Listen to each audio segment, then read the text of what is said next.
Au cœur de la société. Au cœur de la société est une émission préparée en synergie par les radios Inzamba, Agatekakawe, Radio RPA, Ijwi Wanyagihugu, ainsi que la radio-télévision Renaissance. Le chef de l'État a animé vendredi 9 juin une séance de moralisation à l'intention des hauts cadres et cadres nommés par décret. Cette séance avait pour objectif de s'imprégner collectivement de la vision Burundi pays émergent en 2040 et développé en 2060. Son constat est que les cadres burundais ne veulent pas se dissocier des anciennes mauvaises habitudes, ce qui pourra entraver la réalisation de la vision Burundi pays émergent en 2040 et développé en 2060. 3 ans après son accession au pouvoir, qu'est-ce qui manque pour qu'Évariste Ndayishimiye s'entoure des gens qui pourraient l'aider à porter loin le Burundi? La réponse à toutes ces questions, c'est dans ce mini-magazine au cœur de la société. À la présentation, Pierre Garungu. Bienvenue.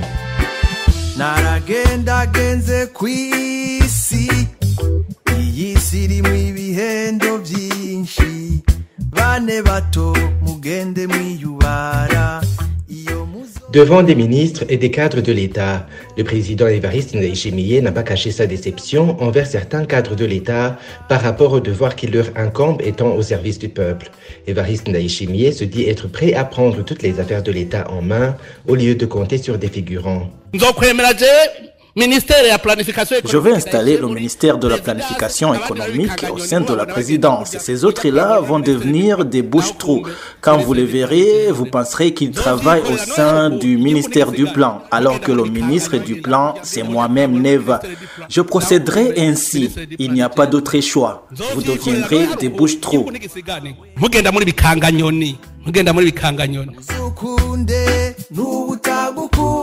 L'attitude du président de la République déçoit les opposants politiques. Pour Frédéric Bamvuginyumvila, président de la coalition Sephora Arusha et ancien vice-président, c'est regrettable que le président critique publiquement ses collaborateurs qu'il a lui-même nommés. Ce sont des propos d'abord marseillans parce qu'on ne peut pas critiquer en public des personnes que tu utilises encore comme chef d'État, tes fonctionnaires de l'État, et les critiquer jusque-là. Bon, d'un côté, ça peut se comprendre, les propos peuvent être compris dans le sens où le président de la République lui-même sait comment ce pays est construit depuis que le CNDD est au pouvoir en 2005, comment il est venu, comment il a réorganisé le pays. Pour être fonctionnaire de l'État, il y avait des conditions.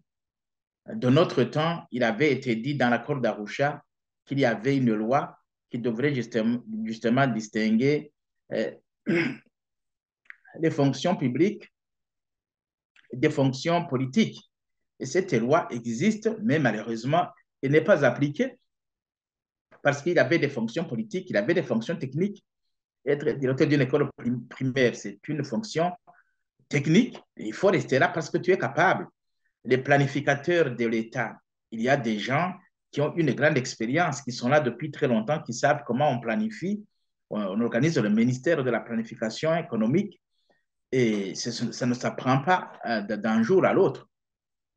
Ça, c'est de l'autre côté. D'un côté. De l'autre côté, le président de la République sait qu'aujourd'hui, s'il faut faire prospérer le pays, il faut se séparer justement des liens qui t'unissent au passé ou à l'organisation à laquelle tu appartenais hier. S'il veut avancer, il faut quand même accepter de se dire l'État du Burundi a été organisé de telle sorte qu'il y a des institutions qui émanent de la volonté populaire et des institutions qui ne sont pas manipulées et le recrutement des fonctionnaires, un recrutement qui doit être sain, qui doit tenir compte des compétences et des capacités des personnes et non pas de l'adhésion à un parti politique. Aujourd'hui, si tu veux trouver du travail au Burundi, on va te poser la question, est-ce que tu sais chanter l'hymne du parti? Est-ce que tu as la carte du parti? Est-ce que tu cotises combien par mois? Voilà à quelles conditions on est accepté comme fonctionnaire de l'État. Donc, il y a de la confusion entre les affaires de l'État et les affaires du parti. Dès lors qu'un président de la République confond encore les deux dans son intérieur, et que peut-être de l'autre côté, il dit, voilà, non, moi, je veux transformer ce pays en ceci, en cela, en havre de paix. C'est possible, mais à la seule condition qu'il n'utilise pas les manières qui sont imposées par son parti politique. Est-il capable de se séparer de son parti politique pour qu'il puisse agir comme un président libre de mener des réformes dans son propre pays parce que le pays continue à sombrer? S'il se sent capable de le faire, il pourrait le faire, mais est-ce qu'il veut le faire?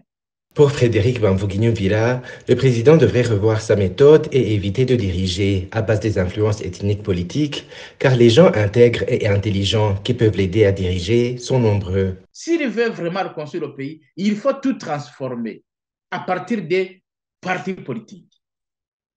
Il vous dira qu'il veut transformer le pays, mais il est en train de menacer le CNL d'extinction.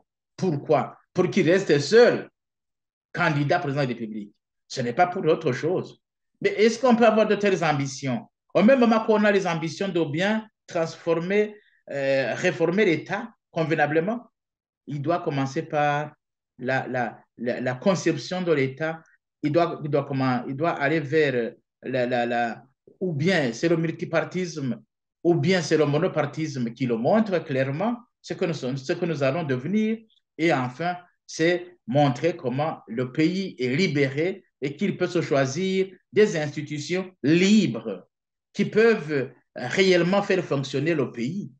Et c'est dans ces conditions qu'il pourra aussi être capable de se choisir des fonctionnaires de l'État à même de travailler. Parce que les fonctionnaires de l'État, s'ils sont recrutés sur base de l'adhésion au sein des DFDD, il est très clair quand s'ils entrent dans ces bureaux, ce n'est pas pour travailler pour le compte du pays, c'est pour s'enrichir, essayer de poser de la corruption, essayer de détourner les biens, l'argent de l'État, et ils ne sont pas poursuivis. Et c'est cela qui dérange même l'État aujourd'hui. Cette affaire d'argent ne résonne que de cette manière dont l'État fonctionne faussément.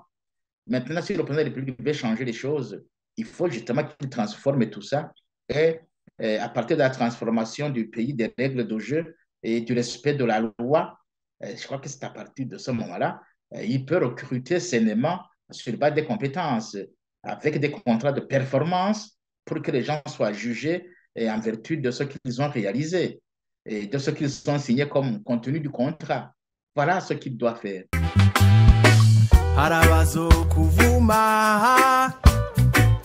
Vous venez d'entendre qu'il est temps que le président assume le rôle du chef de l'État et prenne toutes les décisions conformément aux prérogatives qui sont les siennes.